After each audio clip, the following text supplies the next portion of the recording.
이 현직 변호사가 수도권에서 빌라 수십 채를 사들인 뒤 세입자들에게 보증금을 돌려주지 않고 있다는 소식 MBC가 단독으로 전해드렸는데요. 이 사건을 취재한 팩트앤이슈팀 남효정 기자와 좀 더 자세히 이야기를 나눠보겠습니다. 남 기자, 우선 사건 내용부터 살펴볼까요?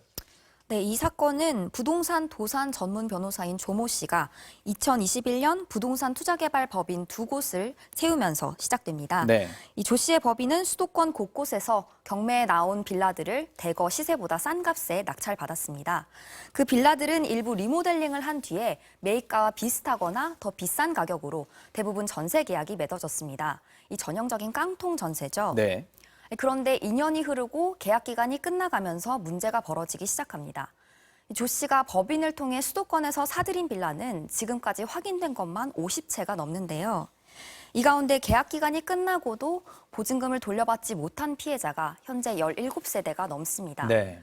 전세 계약 기간이 끝나가는 나머지 세입자들도 집주인과 제대로 연락이 되지 않다 보니 하루하루 굉장히 불안해하는 상황입니다. 이 관리도 제대로 되지 않아서요. 경기도 오산의 다세대 주택은 청소업체의 관리비를 밀려서 반년 넘게 청소가 전혀 안 된 상태였고, 이 엘리베이터도 고장난 채로 방치돼 있었습니다. 또 수도요금이 8개월 동안 미납돼서 단수위기에 놓이면서 세입자들이 돈을 모아서 해결하기도 했습니다. 연락까지 제대로 안 되고 있는 상황이군요. 이 피해자들이 대부분 청년들이라면서요? 네, 피해자들은 대부분 20, 30대 청년입니다. 이 피해 지역을 보더라도 오산과 평택, 수원, 화성, 용인, 광주 등 이 사회 초년생이 많은 경기 남부 지역에 집중돼 있는데요. 전세 보증금은 사실 사회 초년생에게는 전 재산이나 다름없잖아요. 네. 이 돈을 조금이라도 더 모아보려다가 피해를 보고 또 그 바람에 인생 계획도 다 틀어졌다면서 이 세입자들은 굉장히 좌절하고 있습니다.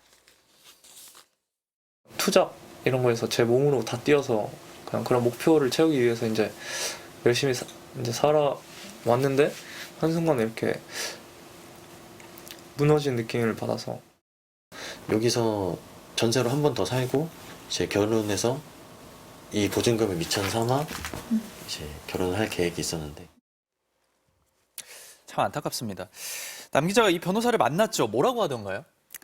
네, 이 조 씨는 세입자들이 해당 빌라를 경매로 넘겨서 그 돈을 가져가면 되기 때문에 피해자는 없는 거다라는 입장입니다. 현재 빌라에 근저당은 없어서 경매로 넘기기만 하면 세입자들이 1순위로 배당금을 받을 수 있다라는 논리인데요. 하지만 이 상당수의 세입자들이 이미 계약 기간을 넘기고도 보증금을 받지 못하고 있으니까 이미 피해는 발생한 상황인 거죠. 네. 더군다나 빌라가 경매로 넘어간다 해도 보증금 전부를 찾을 수 있을지는 불투명합니다. 또 경매에 들어가는 돈과 시간, 그동안 겪게 될 정신적인 고통까지 생각하면 피해자들로서는 분통을 터뜨릴 수밖에 없는 건데요. 또 그럼에도 조 씨는 세입자들이 전세 계약을 할 때는 이렇게 보증금을 못 받을 경우를 예상하고 들어왔어야 한다라며 세입자들을 탓하기도 했습니다. 네.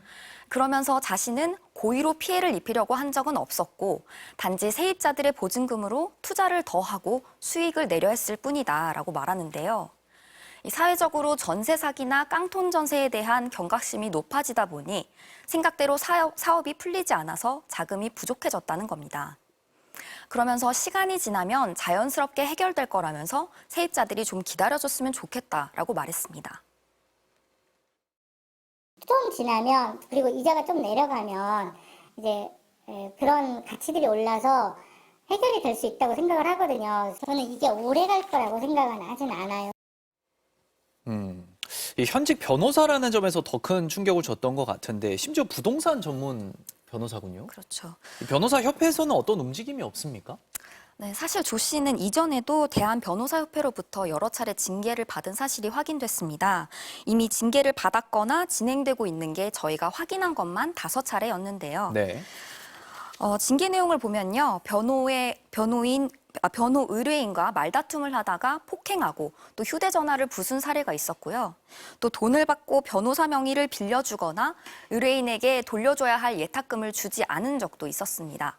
또 그 밖에도 과다 보수 수령, 수임료 미반환 등 각종 불성실한 변호 행위로 징계를 받은 적도 있었습니다. 하지만 징계는 과태료나 정직 2개월 정도로 솜방망이인 경우도 있었고요. 정직 1년의 징계도 2차례나 있었지만 이건 모두 조 씨가 행정소송을 이어가면서 변호사 자격을 유지하고 있는 상황입니다. 네. 네, 이번 MBC 보도와 관련해서 변협은 사안을 심각하게 판단하고 있다면서 조 변호사와 관련한 모든 현안에 대해 엄정 조치가 필요해 보인다고 밝혔습니다. 또 피해자들의 신고로 경찰도 수사를 하고 있는데요. 단체 고소를 준비하는 피해자들도 있어서 수사 규모는 더 커질 전망입니다. 네, 남효정 기자 잘 들었습니다.